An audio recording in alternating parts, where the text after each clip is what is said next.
donar-vos la benvinguda i sobretot donar-hi les gràcies al Marcelí per aquest foment a la cultura a la nostra ciutat. Em consta que és el teu segon llibre. Tens algun més, però que tinguis... Aquests dies de càncer, segona porta, un títol encoratjador, jo diria, i en principi donar-te les gràcies per estar aquí avui, per tot el que ja portes en aquesta ciutat i ho sabem al darrere. I moltíssimes gràcies, un plaer tenir-te aquí i esperem que hi hagi més. D'acord, Marcelí? Moltíssimes gràcies. Bé, doncs ja que estem en el capítol d'agraïments i de començar, engeguem amb un PowerPoint, que com que alguns d'aquí ja teniu el llibre, veureu que el PowerPoint segueix bastant l'ordre del llibre, també amb algun to irònic. Després, doncs ja, un cop passi el PowerPoint, comentaré 4 coses, també faré uns quants agraïments i engegarem amb el que pròpiament ha de ser l'acte de presentar el llibre. Aquí s'engega ja.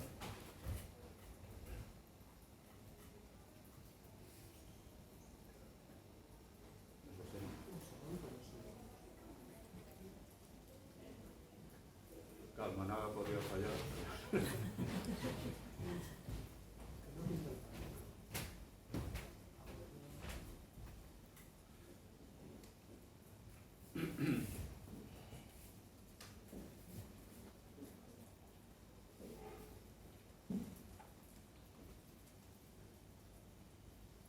Això de Napoleó, que abans de la batalla està tot planificat, però quan comença tot surt al revés.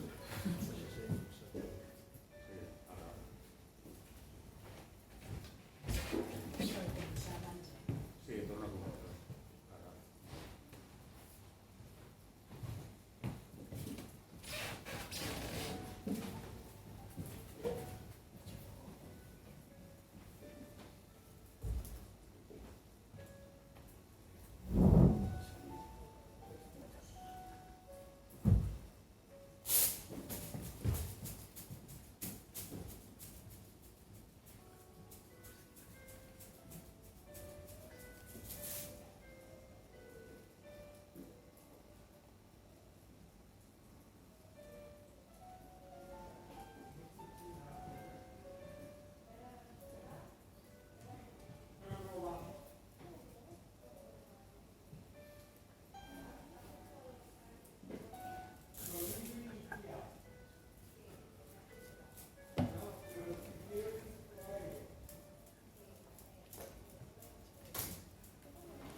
Bé, doncs, ja heu vist el PowerPoint. Cal dir que no té massa a comentar, perquè si llegiu el llibre ja l'heu llegit. Bàsicament, el que hi ha és una visió més molt continuada, capítol a capítol, o tema a tema. Hi ha una inclusió de moltes portes i que es parla de les portes i tal. L'opció final de la segona i última porta, al final vaig optar per aquesta d'un tren, pensant una mica en aquella idea que està expressada a l'Odissea. És a dir, al final l'important és el viatge en si, no d'on vens i on vas. Llavors em va semblar que aquesta porta està dins d'un viatge que has fet, que estàs dins d'un tren en moviment i que en un moment determinat et toca baixar. No? Eren diverses opcions perquè tenia diverses portes i al final vaig triar aquesta porta. Simplement comentar que haureu vist que hi ha una repetició temàtica amb el que fa a l'autoajuda.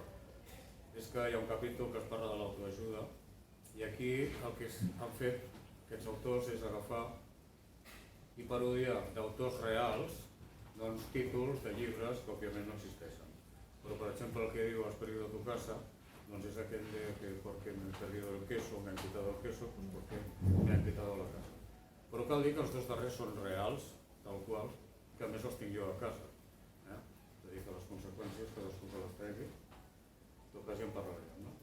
I ara sense més preàmbuls, a part d'agrair-vos a tots la vostra presència, inclòs els traïdors que finalment no han vingut, doncs començarem i us presento allà a l'extrem dret, que és una qüestió merament accidental, el meu company i amic Xavier Rodríguez, d'extrema dreta, que aviat farà 60 anys que conec. I a part d'algunes vicissituds, que no sé si en comentaré i tal, doncs és la persona que mai ningú podrà negar que durant 5 anys vam estar dia a dia compartint una taula amb una aula atapeïda. Tot sort que érem el millor grup de l'institut, perquè si no ens hauríem matat mútuament segur. Cal dir que normalment ens portàvem bé, però tant en tant tiràvem una ratlla al mig de la taula i el que es passava semblava un cop de regla. Però bé, cal dir que al llarg dels anys has tingut una paciència franciscana i de tant en tant l'enredo, com avui que l'he enredat, perquè parles una mica de l'autor. I ja sense més preàmbuls, Xavier, com vull. deu ser perquè em dic Francesc Xavier oficialment, que ningú m'ho diu. Parlarem del camí d'aquest Ulisses que tenim aquí davant. No? Jo he volgut triar una frase d'en Pedrolo que cal protestar fins i tot quan no serveix de res. Jo crec que és una màxima que sempre he tingut.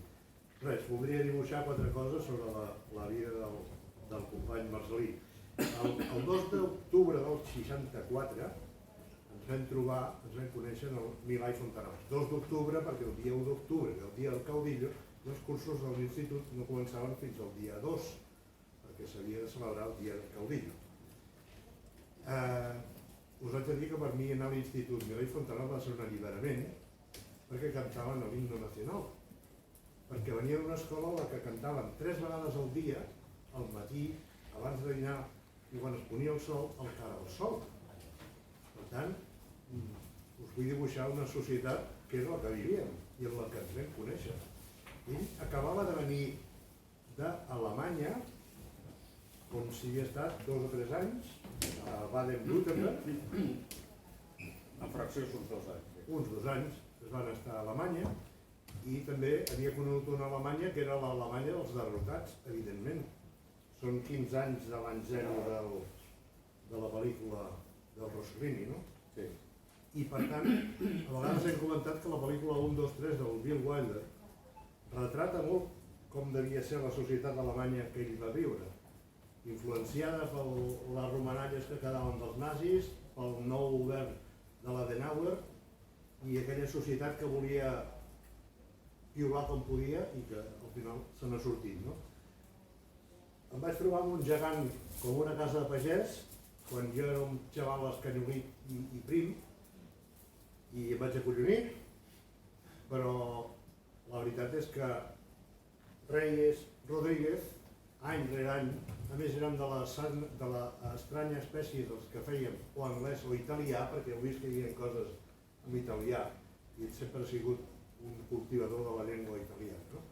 I eren les rares avis que, clar, curs rere curs ens anaven trobant els mateixos perquè eren el grup dels dissidents sobre la majoria francesa de les llengües que se'ns ensenyaven allà. Jo no recordo cap problema de convivència amb tu, en absolut, en aquella època. La paraula traïdor, com heu pogut sentir, és repetida. El company sempre et retreu alguna cosa i te la retreu com a traïdor. Però vaja, sempre ens fem l'obra i després som més que franciscans. Ell va estar-s'hi allà 5 anys, fins que va estar més anys. El que passa és que va passar nocturn, jo vaig tenir la sort de poder continuar de dia fins que vaig entrar a la universitat i en aquell interín ell va entrar a treballar a l'editorial Còdex, una editorial argentina que hi havia a Barcelona, que si recordareu van ser que van fer els primers fascicles de la Bíblia i després de la crònica de la Guerra Civil Espanyola del de la Cierva. Em sembla que eren els llibres que més es van proliferar. En aquella època ell suposo que devia entrar en contacte amb el món sindical. Posteriorment ell va entrar a treballar a l'empresa Alfa de màquines de cosir, que recordareu que estava al carrer de Fontanella. Allà va tenir un company que penso que també va ser important en la seva vida, que va ser el Daniel Martínez Obregón, amb el qual després continuaria la seva trajectòria. El Daniel Martínez Obregón, que em fa l'efecte no ha vingut, és l'empresari que va tirar endavant l'empresa Focus. És un dels més importants empresaris de Barcelona, junt amb en Balanyà, que no m'atreviria a dir que és de teatre, però és un empresari també de teatre, i per al qual ell és membre de la fundació del Teatre Borràs. Del Teatre Romea, encara que el Borràs també és del mateix Focus, però del Romea. No en dono una, com podeu veure, s'ha triat un ponent que no n'encerta ni una. Recordo haver-me retrobat amb en Marcelí. Jo he calculat que era el dia 4 de març del 74, que ens vam trobar amb una mani a la sortida de l'església de Sant Andreu, de la plaça Orfila, perquè havien matat el dissabte anterior el Salvador Puig Antic. Vam fer la mani com vam poder pel carrer Gran i vam pujar per la Rambla, que llavors havia deixat de ser Rambla perquè havia desaparegut el bulevard de la Rambla i fins que vam arribar a la Meridiana ens devien deixar arribar-hi. Ell no se'n recorda d'aquest fet? No. I jo diria que ens vam retrobar molts anys després.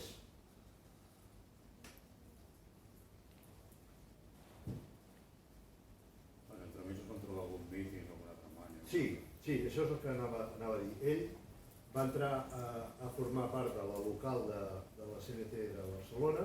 Ens vam trobar el míting famós del dia 1 de juliol del 77. Ell va estudiar filosofia, després va llicenciar en Ciències de l'Educació, és psicopedagog, cursos d'antropologia, ha fet coaching, i és una personalitat molt diversificada. El coneixement comú que ens uneix és el de la filosofia. Jo no vaig tirar per la branca de la filosofia, vaig estudiar la branca de la psicologia, però que tampoc vaig dur al plano professional. I quan va entrar en el grup que van posar en marxa la recuperació de l'Ateneu Enciclopèdic Popular, junt, entre altres, amb el Manel Aïsa, el Ferran Aïsa, el pare de la Sònia, l'Antoni Turon i d'altres, varen fer un treball de recuperació de la documentació del que havia estat l'Ateneu Enciclopèdic Popular abans de la guerra, dins del que es va poder. Ell sempre ha estat vinculat des de llavors amb l'Ateneu, en molts diferents aspectes, però en principi va ser vocal de la primera junta, va ser vocal de teatre, si no vaig errar, i després ha estat treballant molt amb la iniciativa que va haver-hi de la vocalia de cultura, que era amb la publicació d'una revista que es deia Vaixell Blanc, inspirada en un dels títols d'un dels poemes de Salvat Passeig.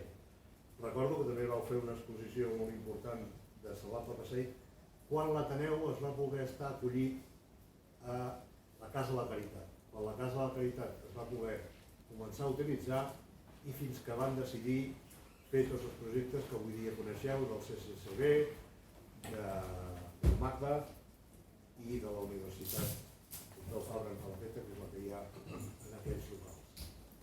Mentre van poder van estar allà i després l'Ateneu va passar a la seu de la Biblioteca Aurós, on han estat acollits fins a l'any passat, que van posar en marxa el local del carrer Riera. No és l'any passat tampoc? No, que no és que continua ja. El centre de documentació continua al passeig de Sant Joan i el que hem obert és una seu social. S'ha obert una seu social on es fan activitats, però la documentació de moment està allà en espera de tenir una destinació, perquè la documentació té un volum molt important i no pot anar a qualsevol lloc. Tenim garanties. Que no passés com el que va passar quan van estar al carrer del Carme de Sec, no, el mateix Reina Amàlia. El mateix Reina Amàlia, que vol tenir una inundació, un incendi, i la documentació va quedar tota mullada, van haver de fer una gran estesa de documentació i es va salvar el que es va poder salvar. No? Home, la majoria perquè era paper antic, que avui dia no s'hauria salvat res. No, és cap broma. Sí, i és ben veritat. Recordo que ens vam retrobar un dia molt calorós del mes d'agost, que devia ser de l'any 85, que vam anar a veure... Una mica abans, perquè la Marina va néixer el dia 1 d'agost. Doncs devia ser el juliol de l'any 85, un dia molt calorós, on em vaig trobar el Marcelí, amb la Rosa Maria, amb un gran bombos, i des de llavors ja ens hem anat veient, perquè a continuació, això, el mes següent va néixer la seva filla, vam anar al carrer Aribau, a casa de la sogra encara. Després, quan va néixer l'Artur al cap de 5 anys, vam anar a la casa provisional on vivia el carrer Vila Vilà de Gavà, un carrer perpendicular a la carretera de Calafell, si no és errat, i immediatament, al cap de pocs mesos, ja va anar a viure a l'avinguda de Rambrunyac, que és on viu en l'actualitat. Recordo un viatge que vam fer a l'Albí, promocionat, em sembla que era pel Museu de Gavà, on es van sortejar entre ell i la Rosa Maria qui es quedava amb els crius i qui venia a l'Albí. Al final li va tocar amb ell de venir i vam anar a veure també el Museu de Toulouse-Lautrec en el seu dia. A més, de fotre'ns un fart de menjar bé a aquells poblets francesos. Jo el recordo aquell viatge amb molt de plaer.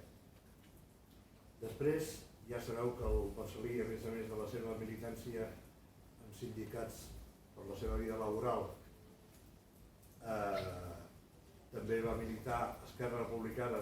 Anteriorment havia militat a Alternativa Verda, si no vaig errar. I a vegades he estat a 2 o 3 llocs simultàniament. Sí, la paraula traïdor també se l'autoaplica. Va estar 8 anys regidor d'Esquerra Republicana, era un ogre total i el seu sentiment ètic sempre va ser primordial. Cal dir que la televisió de Gavà i la ràdio encara no troben a faltar. No, ara trobem més draps bruts i no he portat el document, però em vaig estar llegint l'acte del dia que vas deixar la regidoria i les intervencions dels altres partits. I, amigo mío, ja no sé quin és traïdor, El Fusal dels Morers no s'entera cap traïdor, però, escolta'm, des d'una punta a l'altra deien coses teves bones, vull dir que... És protocol. Jo crec que anava més enllà del protocol i no ho dic per dir-ho. Com a curiositat, el dia que es va produir l'atemptat a Madrid va haver-hi una manifestació molt gran que recordareu a Barcelona, de protesta, perquè volien vendre allò que havia sigut ETA i tota aquella història, i el company es va quedar aquí a Gavà com a màxima autoritat legal, por supuesto. Home, és que els altres van marxar a Barcelona. Perquè tots havien marxat a Barcelona, i llavors el que va encapçalar la manifestació de Gavà va ser el regidor d'Esquerra Republicana i cap del grup municipal, Que era jo. que era ell. A l'any, ja no m'atreveixo a dir-ho, però el 2012 potser es va jubilar. Sí, sí. Veus, aquí l'ha encertada, perquè era el dia que feia 60 anys. Ell no va esperar ni un moment. El dia que podia jubilar-se és el dia que es va jubilar. Ja ho havia advertit a l'escola, a l'institut, i així ho va fer. Cal dir que no sols va ser professor de filosofia, sinó que quan van eliminar l'assignatura, ell va ser molts anys de mediador intercultural, mediador per tot, penso jo, i això li va donar una gran experiència vital. I jo penso que la gran experiència és la gran experiència vital, no? De conèixer les diferents problemàtiques socials que hi ha en la societat dels alumnes d'un institut. No? Des del 2009 va posar en marxa unes trobades que en diem cafè filosòfic, que en principi les vam fer a Gavà i que després posteriorment vam portar a Rossa Sensat i que des del curs passat estem fent a l'Ateneu Enciclopèdic Popular de la seva seu de Reina Amàlia. Durant la pandèmia vam estar-ho fent per internet, com molts de vosaltres en moltes altres activitats. Dir-vos, també es va presentar amb una altra candidatura, una altra traïció, amb el grup Primàries del Jordi Graupera, i em fa l'efecte que t'hi vas presentar les últimes vegades que es va fer la convocatòria. Vull dir que tu, picant pedra i picant pedra. Amb una coalició amb el PSC, no, si cooperat assegurat. És afeccionat als viatges, al teatre, al cine, a la història, a la lectura, a les coses eròtiques, no. Esotèriques, a les coses esotèriques. Jo recordo que tant ell com jo compràvem una revista que feia algo sobre coses misterioses i sempre és un fan de l'Iker Jiménez amb les seves desventures de la sexta i coses d'aquestes. Sobretot el que té és curiositat a publicar multitud de textos relatius a sindicalisme. Abans estava dient que era el segon llibre. Jo no m'atreviria a dir quin llibre pot ser, perquè ha publicat firmat, no firmat, pseudònim, no pseudònim, sobre el moviment sindicalista, el moviment obrer, política en general, la qüestió nacional catalana o kurda, perquè hem anat a manifestacions a favor del Kurdistan al Passeig de Gràcia, o no, amigo? Vaig ser fundador de comitès en solidaritat amb el Kurdistan, amb gent com l'Àngel Colom i aleshores alcalde de Badalona, el Blanc, i tota una sèrie de gent. Allò va acabar com el Rosario de les Roses, quan va arribar els cursos, quan va arribar nosaltres. Aficionat a l'antropologia, a la pedagogia, té reculls de poemes. Cal protestar fins i tot quan no serveix de res. I ara parlem de la protesta davant de la malaltia. No sé si us he explicat quatre coses, però em fa l'efecte que us he dibuixat un personatge molt divers perquè és el concepte que tinc del company Marcelí. De tota manera, mira, jo no llegeixo gaire bé, però he arreplegat una cosa d'ell que miraré llegint la màxima dignitat que pugui tenir. No podrem construir res que pagui la pena, que resulti digne de ser defensat, si únicament té com a fonament la dialèctica. Si les seves bases, al final, es sustenten en l'odi. Cal crear il·lusió, interès i estimació fraterna. Deixem-li a l'enemic tots els elements negatius. Jo us ho dic perquè, encara que puguem veure molts elements negatius, el seu sentit sempre és proactiu i de tirar endavant, malgrat tot. Per això deia això de cal protestar fins i tot quan no serveix a res. D'acord? Vinga, doncs, avanti. Molt bé, gràcies.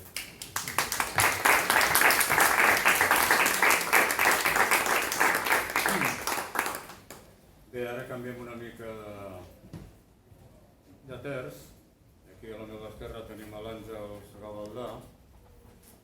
No la conec fa 60 anys perquè seria impossible impossible pràcticament. Ens coneixem de fa uns quants, no sé exactament quan, perquè vam coincidir amb la mateixa editorial. Ella va treure un llibre de molt més èxit que el meu, com era d'esperar. Llavors era un llibre que deia Gràcies, crisis. Suposo que era la crisi del 2008, no? I les seves conseqüències. I el Maguen Cas estava traient un llibre que era una mica estrany, com tu veus que és normalment escrit, va una barreja de qüestions filosòfiques, de lògica, de contes, de poemes, etc. No? Però bé, van tenir la mateixa editora, van sortir pràcticament a l'hora i aleshores a partir d'aquí vam tenir una certa coneixença que després s'ha mantingut a la distància perquè ja porta molts anys ara dedicada a una activitat centrada en la qüestió cultural, divulgativa, premsa, etc.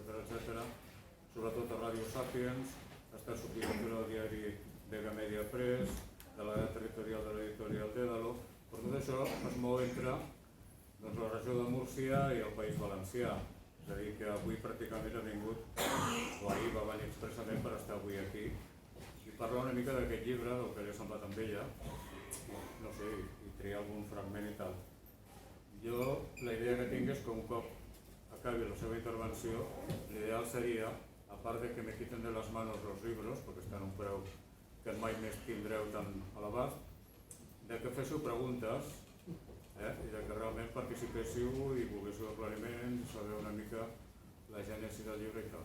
Jo crec que la intervenció de l'Àngels, entre altres, també us pot ajudar i suggerir una mica per on tirar a partir de que les activitats. Sense més preàmbuls, endavant. Molt bé, gràcies. Bueno, moltes gràcies a tots per assistir aquesta tarda i per mi és un honor estar avui aquí. Diuen que quien tiene un amigo tiene un tesoro. Aquí hi ha molts amics i molts tesoros, no? Aleshores, tal com ha definit Xavier Rodríguez, la personalitat i la seva carrera i a més Marcelí, més o menys ha fet una descripció, ell la coneix fa molts anys i molts dels que esteu aquí també el coneixeu i sabeu que és així. I aquest llibre, precisament, no és un llibre tal com ell diu que no és d'autoajuda, no ho és d'autoajuda, però és un llibre que és molt descriptiu, on hi ha humor negre, on ell descriveix les seves experiències, que evidentment són molt dures, però no deixa de tindre una visió periodística, en quan aprofita els seus moments, encara que estigui en una habitació esperant que li facin unes analítiques o alguna altra prova, per estar atent a el que està passant al seu voltant i més enllà al carrer, inclús mirant per les finestres i prenent notes. I tot això està ficat aquí en el llibre, un llibre de 142 pàgines, però que és molt ameno, molt àgil i a la vegada molt constructiu. És un llibre que realment val la pena llegir. No siguin d'autoajuda, dona moltes pautes que tots ens hem trobat d'alguna manera amb elles i ens aclareix moltes dubtes que podríem tindre o més endavant. Jo, si li sembla bé al Marcelí, m'agradaria començar amb un dels teus poemes, que he fet referència que també tens tants poemes que has escrit, que es diu No és vida. I començo. No és vida digna de ser viscuda quan solament vius per la malaltia. No és vida estar permanentment anant tractaments, cures, proves i visites. No és vida haver de mirar cada dia la meva salut i haver d'anar constantment a la farmàcia. No és vida haver de sentir i llegir repetidament fins a l'absurd els mateixos tòpics. No és vida haver de prendre fins a 20 píldoles al dia. No és vida haver d'ensenyar al cul a mirades d'enfermeres de forma repetida. No és vida que les persones que estimes t'hagin de curar el cul, t'hagin de confiar perquè t'has tornat dependent de cop i abans d'hora. No és vida que arruïnis la vida de les persones que estimes per un futur incert. No és vida haver de prescindir de les activitats i coses que t'agraden. No és vida que et vulguin resignat i obedient a totes hores i davant totes les adversitats. No és vida que els déus malignes vulguin apagar en tu qualsevol guspira de raó i del jo. No és vida que no puguis controlar els teus esfínters i et sentis com una mena d'escarabat assegut dia a dia sobre la pròpia merda. No és vida que acabis sentint-te com una mena de ninot de pràctiques mèdiques al servei dels mecanismes sanitaris. No és vida que el temps sigui una variable equívoca i sense cap horitzó plausible. No és vida no ser capaç de plorar quan voldries. I no és vida no poder fer d'avi.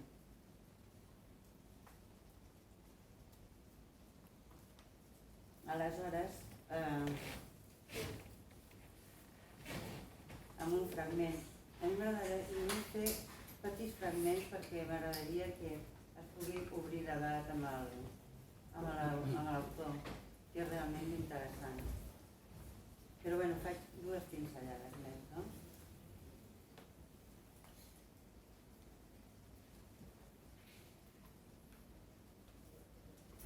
Aquest és un capítol que em va cridar molt l'atenció, que és els homes alts.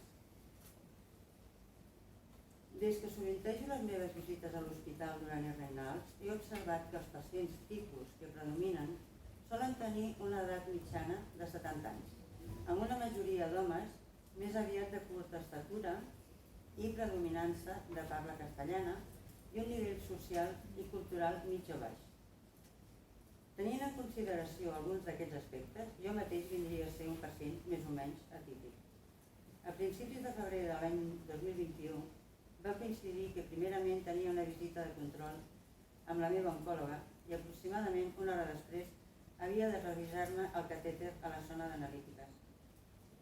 Atès que faltava una estona abans no comencessin les cures i revisions, vaig buscar un espai on ubicar-me, ja que la sala estava plena de gent i on no fes un corrent d'aire desagradable en un dia que ja ho era prou.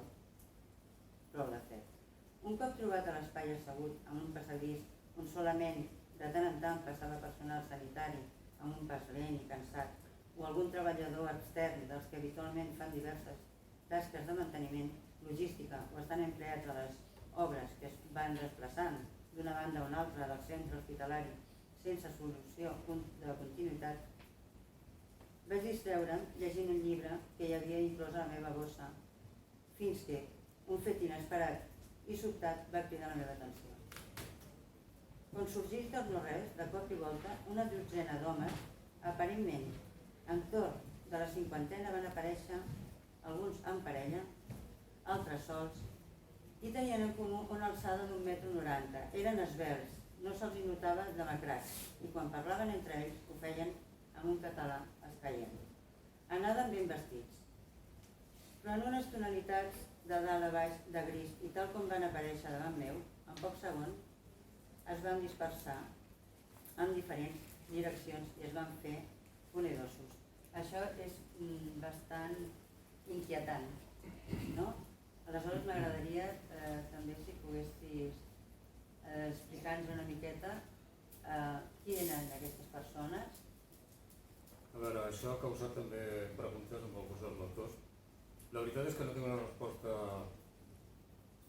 concloent, però pensant, probablement és que va venir algun peix gros, o bé per ser tractat o per ser visitat, perquè suposo que si hagués sigut un polític exercient hagués sigut com Bienvenido a Mr. Marshall, no? I no era això, sinó que de sobte donava la impressió de ser tots iguals, vestits iguals, i d'una estatura així gran i espatlles amples, donava més la impressió que eren guardaespatlles. És a dir, que més probablement van deixar algú en algun lloc i amb alguna, com que porten el pinganillo aquest invisible, doncs van rebre el senyal de dispersió o de reunió i tant com van arribar van marxar, no? Però és un fet curiós, perquè de sobte veus un passadís que no hi ha ningú, en 2 o 3 cadires, estava jo sol, i de sobte, i tal com venen, se'n van al cap de pocs minuts, no? Crec que és la més raonable, no? O sigui, aquí és una si no vegada seria un més... tema de delicatiment. Es veu que estàs atent absolutament a tot el que passa a l'entorn, no? Bueno, millor veure aquests senyors o no, que no com ara amb la segona part que explico, doncs això, que et creus amb un mort que el porten amb una camilla, no? Amb un segurat amb un costat i amb el salador, no? Amb totes les maniobres que fan perquè no vegis morts, que aquesta és otra, no? Bueno, per exemple, aquí, que també no se't passa de llarg, no?, els detalls, que dones l'anotació en el capítol número 5 que dius no tots els pacients som sords. Durant les meves estades hospitalàries en aquesta etapa de malalt de càncer, he pogut observar diferents actituds entre el personal sanitari pel que fa al tracte vers els pacients. Sovint no solament són molt diferents, segons la persona, sinó a vegades resulten ser completament divergents. Per això m'ha sorprès que en diferents moments de la jornada laboral les treballadors i treballadores del centre hospitalari comentin i valorin obertament sobre diferents aspectes relacionats amb la salut dels seus pacients que haurien de ser confidencials. D'acord que en la majoria d'ocasions ho fan utilitzant només no el nom ni el cognom del malalt, sinó fent servir el còdig numèric de l'habitació o el número del llit, que no requereix tenir una màquina Enigma, per exemple, no? Però, perdó, jo aquí no volia llegir-ho tot sencer, sinó fer una altra puntualització i amb això ja acabar la meva intervenció. Aleshores, postrat doncs en el meu incòmode llit, vaig poder sentir ben clarament com un dels metges que repassava la pissarra, amb veu alta i perfectament audible, referint-se a mi, va convenir, adreçant-se als companys i companyes presents, que l'operació havia anat bé, però que estava pendent d'una segona operació en el còlon per estirpar el tumor principal. Segons el seu parer, tot plegat era perdre el temps, perquè més aviat que tard, ben segur estaria mort i tot plegat hauria estat un esforç i una despedida inútil. I llavors escriu Marcelí, bonic i encorajador, oi? Sí. Veiem que falta molta humanitat, falta molta responsabilitat i falta molt sentit comú, perquè de fet, si penséssim això de tots els malalts, els hospitals estarien buits, perquè hi ha moltes malalties que es tracten i dirien per què ho tenim per fer. No sabem, cada persona respon d'una manera diferent i s'ha de tenir una miqueta de sentit comú. I m'agradaria obrir una miqueta de debat, de preguntes, perquè el llibre, a mi em perdonareu que no hagi llegit més contingut del llibre, perquè crec que més interessant que jo el pugui llegir és que se li facin preguntes a l'autor i ell ho pot desenvolupar d'una manera, a part de molt més amena.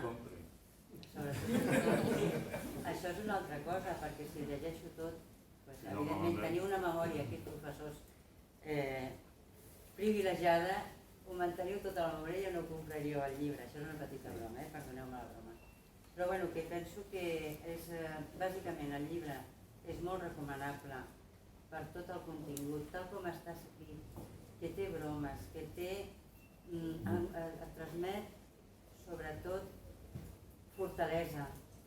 És que clar, s'ha de llegir, de veritat, que no espereu llegir, tindre entre les mans un llibre que diu dies de càncer, la segona porta, ui, això serà molt trist. No, és molt real, molt realista i d'una manera molt, molt ben escrita. I ens pot ajudar a tots molt. Molt bé, gràcies. Gràcies a tots. Gràcies a tots.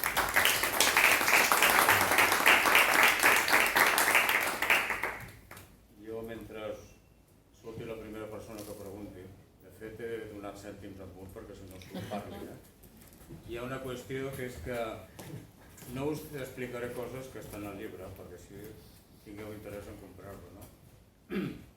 Però sí que és veritat que amb el món aquest us heu de ficar en el context. A mi em declaren i em diagnostiquen enmig de la fase inicial més bèstia de la Covid, és a dir, del tancament total, del toc de queda que se'n deia, etc. Això vol dir, doncs imagineu-vos, no? Que has d'anar d'un lloc a l'altre, amb tot un munt de mesures de seguretat, tal. Que cada vegada que hem de fer, encara que sigui una petita operació, prova PCR. No n'han fet 17, si no m'he descomptat. Que a més doncs, hi ha tota una sèrie de coses que trenquen la normalitat, que ja és prou, podríem dir, complexa i dura, no? Imagineu també que per afegir dificultats a les coses, jo tinc un càncer però que ja s'està expandint del colon al fetge. Aleshores això vol dir 2 operacions i mitja, perquè vol dir una de fetge, extirpar una part del fetge, i al cap d'uns pocs mesos doncs extirpar el tumor del colon, que és el principal originari. Entremig, quimio, ràdio, més quimio, entremig tinc infeccions, després de les operacions tinc més infeccions, i em passa de tot. Però imagineu-vos que en el moment en què hi ha aquestes operacions i aquestes dificultats, doncs jo m'estic temps a l'hospital. A més, una de les vegades, amb una agreujant, si no n'hi havia més, que ningú em pot visitar, no pot sortir de l'habitació, etc. Però és que a la segona operació tinc un problema, m'havien operat de cataractes molt bé, perquè les 4 o 5 coses que tenia me les van solventar totes, menys que necessito ulleres per llegir, per escriure i tal. Bé, em trobo que els ulls es tinc d'una manera que em trobo que tampoc puc llegir. Imagineu-vos el panorama. Clar que havia de ser observadors, que no tenia altra. Llavors, malgrat que els sanitaris pensen que a partir d'una certa edat estàs atontat, no hi sents i no hi veus, doncs home, jo el que no veia ho sentia. Llavors per això estava sempre una mica a la guai, perquè és que no tenia més. I aquesta actitud, també sempre he sigut tafaner, investigador i buscar-raons també, però he d'entendre això, és a dir, si em treus això, imagineu-vos, si l'última vegada fa un any aproximadament vaig estar un mes hospitalitzat.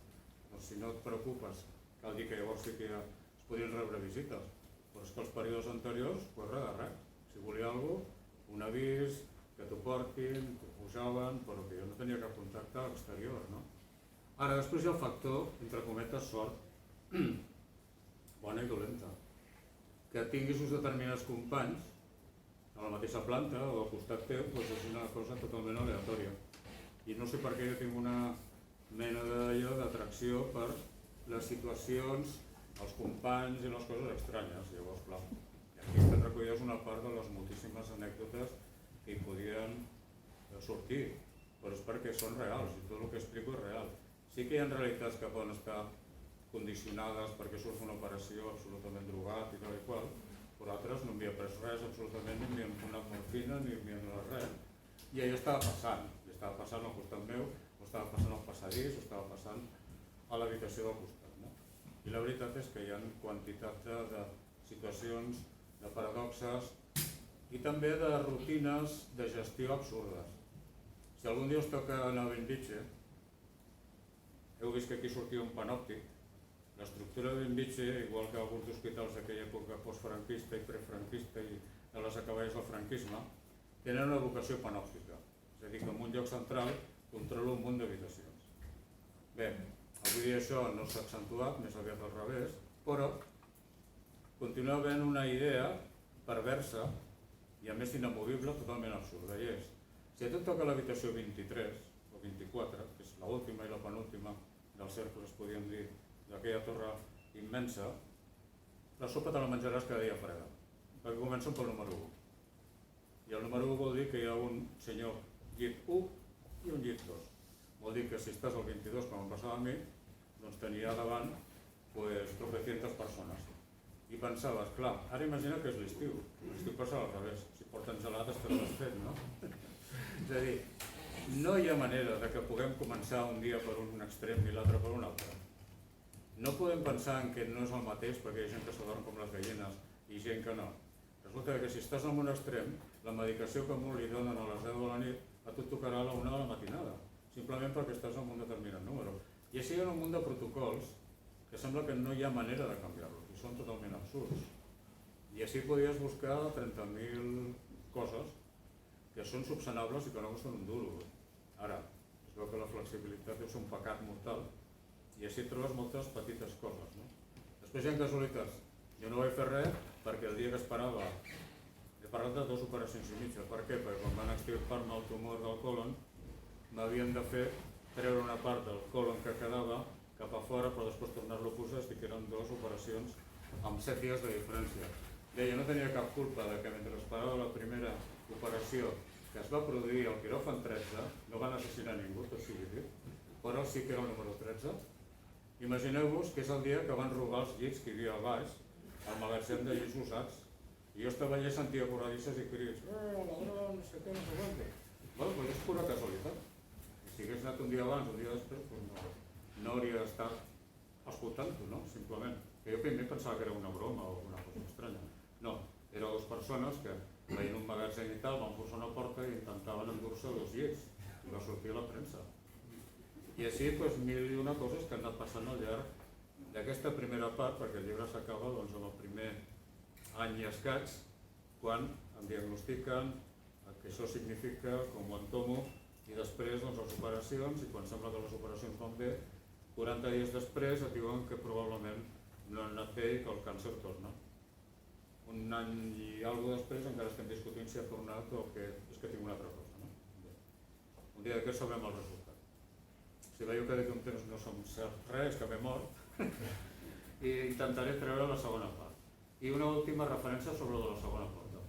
La segona porta és simplement la primera porta que obrim és quan sortim a aquest món deixant el claustre matern, i la segona porta és quan abandonarem això.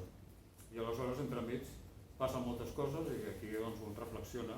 Jo crec que és igual, clar, no hi ha cap obligació, malgrat que l'Àngels també traïdorament semblava que al final això és un llibre d'autoajuda, doncs no té cap intenció de ser-ho.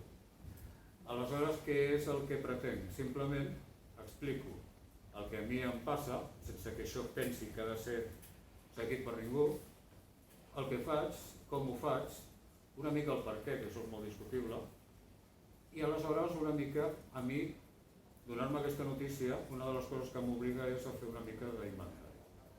I entre una porta i l'altra, tornant a l'Odissea, sí, el viatge és important, jo a més, com heu vist pel CV, he sigut un hiperactiu rebelde sin causa i un dispers absolut, que altres haurien fet un doctorat i no sé què, i haurien fet no sé quantes coses, jo les he encetat totes però no he acabat cap. No? Bé, un fracassat en moltes coses, però un tastaulletes i un gran curiós. Però també t'atures amb aquesta notícia, també parla de que tens, dius, bé, a tot estirar has consumit una gran part de la teva vida. Llavors dius, què ha passat amb el que ja has viscut? I et dona moltes lectures, no? És a dir, la lectura més emocional, més personal, més de vida cronològica, amb el sentit dels grecs, més de la vida comú, un petit entorn del teu grup social, també de la teva vida personal.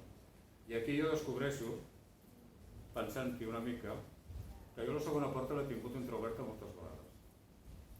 I en alguna m'he adonat immediatament, perquè era molt gros, com l'atemptat de Bolonya. Però altres no. Qui penses després, i home, és que el tren que anava davant va descarrilar. Bueno, aquest que és més gràfic que jo, més germà, si anàvem junts aquell país no aixecava cap, no? I en algun viatge, doncs, el tren que anava davant xocava pel túnel, el que venia darrere descarrilava, arribava a una ciutat i hi havia un incendi terrible, després els grecs estaven a font de guerra en Turquia, després en Setmana Sol i va esclatar la guerra de l'Iraq. És a dir, que tenia una mà trencada, en tenim unes portes que s'obrien i tancaven, no? I que, bé, no hi vam caure, però va ser una xiripa, no? Casualitat estadística, i veu-li com vulgueu, o el patos, o el destí, no? I la veritat és que, dius, és que, clar, solament parlant d'Itàlia, veureu que hi ha 2 casos, el de l'Italicus i l'estació de Bolonya. Per què? Perquè, igual que vaig sortir escopetejat el dia que vaig fer els anys de l'institut, a més és que vaig tornar de vacances de Nadal i com solia passar el primer dia de classe, que era el dia del meu cumple. Vaig anar, vaig fer acte de presència i quan es va acabar la jornada jo em vaig jubilar. Doncs penseu que amb els viatges passava igual. Tradicionalment a tot arreu que he treballat, abans d'entrar en ensenyament, doncs vacances a l'agost. Jo si podia sortir el 30 de juliol o el 29 perquè era festiu, arrencava fora. I normalment la primera parada sempre la feia a Itàlia, pel meu amor a la cultura, a la llengua, etc. I els senyors de l'extrema dreta tenien la idea des de l'any 69 a posar bombes al Ferragosto els primers dies d'agost. Jo sempre estava allà. I tenia bastants números que estigués a prop d'aquestes bombes. I perquè, si penseu en les bombes de Milà, de la banca, de l'agricultura, em sembla que són l'any 69 o el 70. Jo aquell any no vaig anar a Itàlia, que va començar a treballar. Bé, doncs van ser a l'agost. A l'agost doncs, van ser les de l'Italicus, a l'agost va ser el de Bolonya, a l'agost hi havia molta mania d'atacar els trens i a més fer-ho dia 1, 2, 3 d'agost. I jo sempre estava per allà. Que era una qüestió que si no em tocava estava a prop. I clar, em vaig creuar amb l'Italicus i una hora abans jo estava a l'estació de Bolonya, al mateix lloc exacte on van posar la bomba. És a dir, entre la taula calda, és a dir, el bar, podríem dir, de l'estació, la consigna, etc., i la sala d'espera. I estava allà perquè m'estudiava la nit d'hotel i així sortíem al primer tren que anava cap a Milà. Pura casualitat. Si aquell dia jo hagués dormit a un hotel, potser hauria sortit més tard i m'hauria enganxat la bomba. Clar, com que havia estat tota la nit a l'estació, doncs què va passar? Que el primer tren que va sortir el vaig agafar i la bomba va esclatar una hora més tard, no? Bé, doncs aquestes coses fan pensar que moltes vegades, sense ser-ne conscient, has estat a punt de donar la Déu a la vida, no?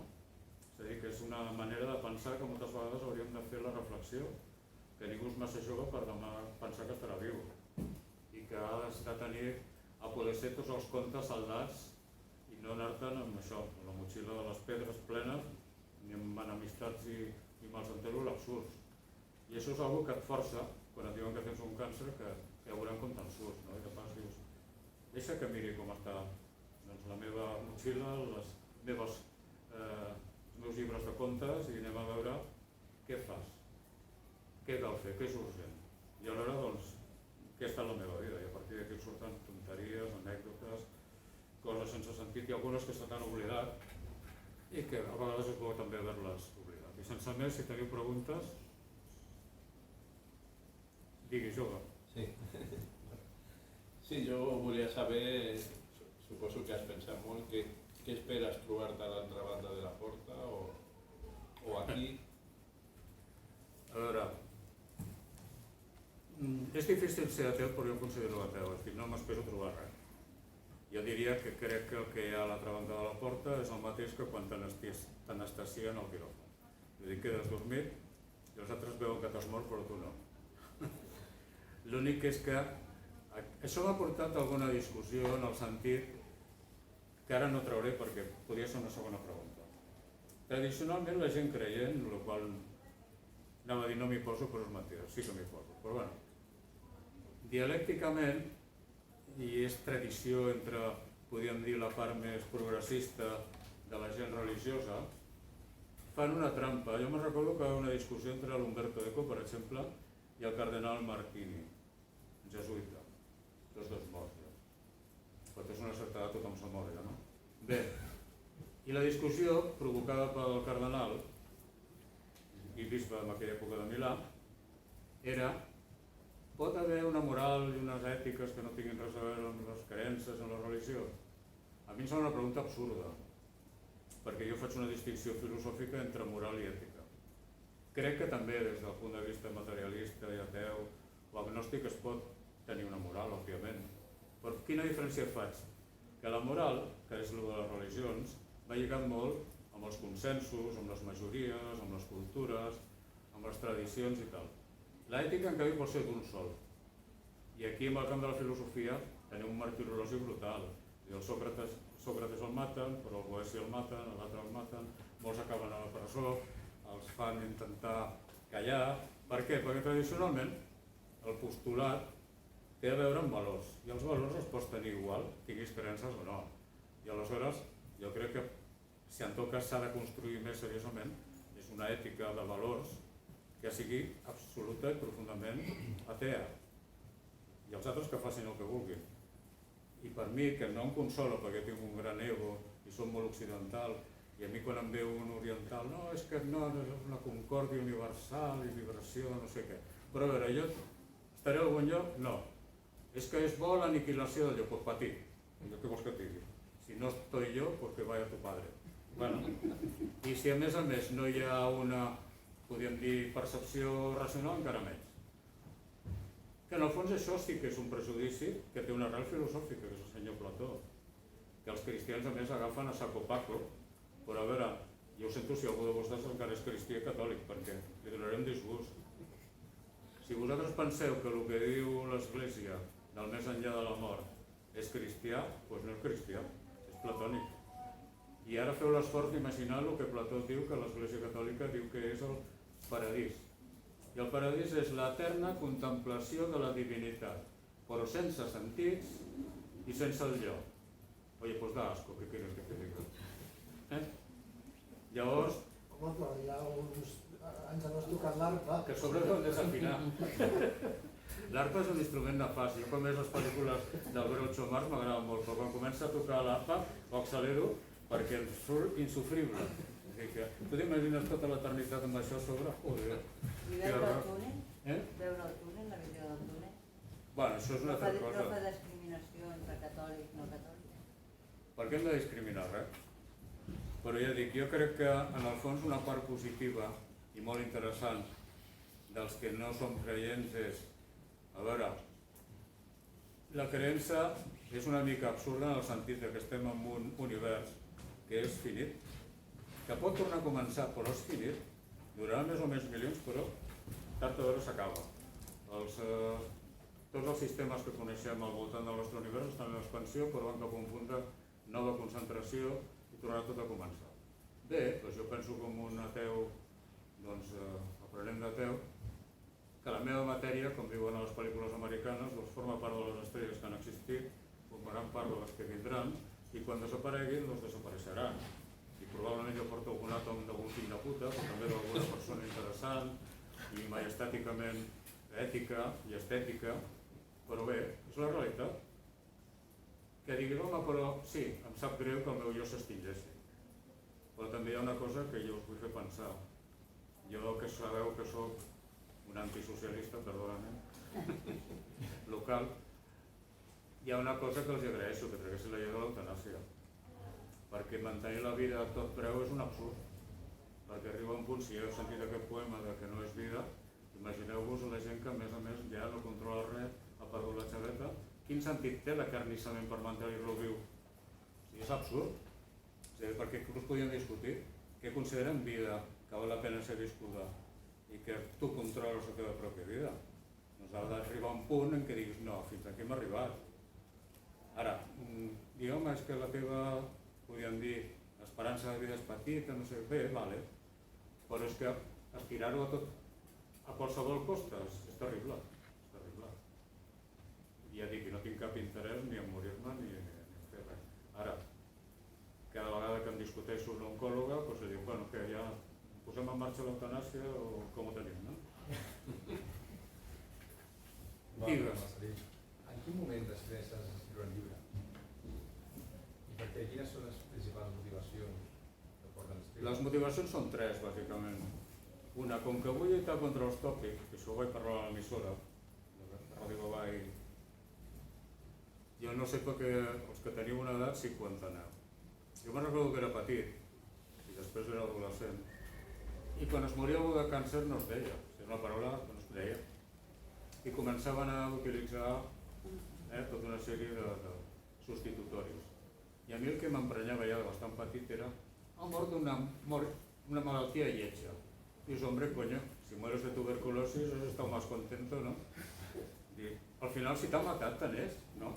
Te n'és que sigui el còlera morbo, que sigui el tifus, que sigui la disenteria o que sigui el càncer. Però el càncer era allò que no es pot ni anomenar. Vale. Diu, no, això avui dia no passa. No, no passa tan escandalosament, però sí que passa. Encara passa. I la prova està en que quan sentim i llegim fulanito murió d'una larga i cruel enfermedad. 90% de casos hi podem apostar és càncer. Però no s'atreveixen encara, no sé per què diu. També és veritat, no hi ha cap obligació de dir que s'ha mort ningú, no? I jo no diré que cal dir que s'ha mort tothom. Vale. Un altre tòpic que aquest em molesta encara més. Después de una gran lucha y tal, ha muerto derrotado por el cáncer. És a dir, que a sobre que estima la mala sort que el càncer t'ha matat, a sobre ets un desgraciat que t'has derrotat. I, hombre, si és la tuberculosis, no. Has vencido pero te has muerto, ¿no? Bueno, ¿por qué en cambio cuando has muerto de cáncer? Después de una denodada lucha, pues ha muerto a causa d'un càncer de no sé què. Doncs jo vull una mica, i sé que és, clar, la meva aportació és mínima, però vull lluitar contra això. És a dir, vull que el que vulgui dir que té càncer, que el que vulgui saber què li passa, que li diguin, perquè també fins fa no gaire els metges enganyaven els pacients i no els hi deien, i els propis seu entorn familiar tampoc els hi deia. Ara jo entenc, jo no vull saber res, doncs no vols saber res, jo sí vull saber-ho, perquè si la meva més cosa terrible que puc fer és demanar l'eutanàsia, oi, és un assumpte meu. I si era que no m'escolta ningú, vull matar la meva sogra, doncs oi, què vols que et digui? Doncs ja aniré a la presó lo poco que me quede. Però això és el màxim que puc fer de dolent. Llavors, per què no se li pot dir la veritat? És trista. Vale, atirarem coets. Hi ha un tercer factor, que és el tema de... Si a part de lluitar contra els tòpics, els tabús, les frases fetes, el no sé què, hi ha una narració que explico aquí, que heu vist aquí una mena de dibuix, en què sortia tots morts. Oi? És que un dia, amb un deliri nocturn, vaig somiar que creava una associació de malalts de càncer. Perquè pensava que feia falta, perquè hi ha entitats que s'hi agrupa gent que té càncer. Però és una mica el mateix de malalts versus o acompanyats amb els metges, sistema sanitari. I jo pensava una mica com Alcohólicos Anónimos. I mira que la idea d'Alcohólicos Anónimos em passava com a Rossinyol amb els cors de claver. No, els cors de claver desafinen, però els hem tret a la taverna, i Rossinyol deia, potser que tornin a la taverna, no? Bé, a mi la idea dels Alcohólicos Anónimos, com que també és bastant religiosa, doncs no em cau bé. Però jo trobava a faltar potser la idea de que hi hagués una mena d'associacionisme de malalts de càncer que reivindiqués més enllà del pacient que aguanta tot, el pacient que es desespera de les coses que a vegades són secundàries i que intercanvies les seves experiències amb la gent. Com que això no sé si ho aconseguiré, perquè amb el somni vaig descobrir que estaven tots morts, els socis, doncs clar, era un somni que per una part era il·lusionant, però per l'altra era frustrant. Tenia la idea, però el dia de la primera reunió, quan m'hi fixava, resultava que tots els anaven reconeixent, però no quedava cap de viu. I us veia socis, no? Bé, però sí que és la idea, no? Si podem trobar un punt en què es pugui anar fent possible aquest diàleg dels propis malalts amb l'entorn sanitari, però també amb l'entorn normal, perquè els, no sé, aquests malalts no tenen, no diré uns ajuts, no, simplement que se'ls consideri com a tals i que tinguin la possibilitat des d'associar-se, parlar, fer de grup de pressió, etc. No? Perquè si no, què és el que queda? L'altre dia parlant amb l'oncòloga. Parlem de que el malalt oncològic al final es preocupa quan li donen el diagnòstic i s'enfada amb el metge. I entremig no hi ha res, o hi ha molt poc. Sí que es fa alguna coseta, l'oncològic, que si fem un curs de maquillatge, que si fem un curs de no sé què, faltaria molt més d'això, no? Més preguntes. Tenim 10 minuts, sí que... A usted joven lo conozco, Si no, jo no sóc ningú relacionat amb vostè, Vale. a part del seu fill. Parli. Bueno, primer de tot fer com una petita anotació, i és que dintre d'aquest humor negre, en el fons jo crec que s'emmiralla o s'amaga molta d'optimisme, perquè moltes vegades quan hem quedat per dinar, sopar o el que sigui, acaba sentint el comentari potser serà el meu últim sopar, gaudim-lo. I jo pensava, joder, papa, una altra vegada. Es pensa que és Jesucrist. Què? Es pensa que és Jesucrist. Doncs penso que en el fons denota aquest humor negre, denota molt d'optimisme i moltes ganes de lluitar i de seguir endavant i de que això no es derrumba i continuar la lluita, no? Però la meva pregunta és, dintre del fenomen túnel que tant ha sortit a Iker Jiménez o que han experienciat tantes persones de veure un túnel i veure ja els familiars o veure un jardí amb flors i no sé què, tu creus realment que això existeix o que és un mecanisme potser del cervell o bé que és una cosa més aviat cultural? Existeix perquè jo ho vaig tenir. El que passa que no hi havia ni flors, ni violes, ni angelers, ni jardins. És de Cusco perquè és aquell túnel, més o menys sembla molt a això que hi ha aquí. I si fos catòlic diria, era pertorbador perquè a més amb un ull veia el que seria el mar i amb l'altre, sí, això, pràcticament això. A més no tenia forma així de redonida, sinó que era un túnel com un paral·lelipat. A veure, jo crec que això té a veure amb dues coses. Una, un tema d'oxigenació del cervell i un altre, en aquest cas, que sortia del quiròfan hiperdrogat. Ara, és pertorbador, sí, perquè jo en aquell moment, amb aquest ull, tenia la sensació, com que veia el mar, veia també com una caiguda cap avall, no?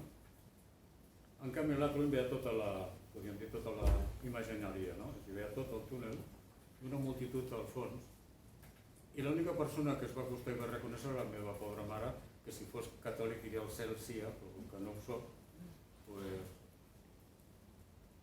La veritat és que en aquell moment, estés jo com estés, va arribar un moment que vaig dir, no tanquis els 2 ulls perquè igual no es tornes a obrir. 2, no m'agrada, i saps què? Tancaré aquest ull perquè aquest em dóna la impressió que si només deixo aquest obert em quedarà aturat. Efectivament. I vaig tenir un cert pànic, i que jo no m'agrada gens, ja us ho dic jo ara. Potser és que sóc tan dolent que era l'avís que canvia tu vida, conviértete que te vas de cabeza al infierno, no? Qui lo sap? També és cert que el dia següent tenia al costat un devot cristià de company d'habitació que m'intentava adoctrinar fins que va arribar a un pacte. Sí, perquè vam dir, home, no acabarem bé. Si vostè m'intenta convertir, jo també intentaré convertir-lo i llavors la cosa no anirà bé. Más preguntes, l'última, va. No? Jo crec que si el túnel hagués sigut real hagués hagut una cosa d'unes xinos construint. De tota manera, hi ha hagut una cosa que... Jo sé que s'emporten llibres a llegir cada vegada que va en algun centre, s'espera anar-hi durant hores, i al principi s'emportava la Divina Comèdia en italià original, que sabeu tots que és un massacre de Malable, o sé que estaven llegint un llibre de Chekhov. Sí, com va regalar la Romeu. No has de tirar de panet amb l'ull que et van operar i tal, perquè te'l van deixar de puta mare. Bé, però va 2 dies que no podia llegir. I ets un gran lector, sí, fins i tot en aquesta zona. No? I quan parlava abans amb el meu germà, jo com que vaig fer italià, doncs des de molt petit, doncs és que llegíem aquestes obres. Per me si va la città dolenta, per me si va l'eterno dolore, per me si va tra la gente. Sí, clar. I és que és una gran obra, ara això no vol dir que t'hagis de creure allà. A més surten personatges terribles com l'Ugolino i l'altre, no sé què. El Bani Fucci de Pistoia. No, però ja ho he dit perquè feies panet, perquè no llegies, home, sí que llegies, i tant, que llegeixes. Sí, cada cop que tinc químio, que en tinc unes quantes hores, sempre llegeixo alguna cosa.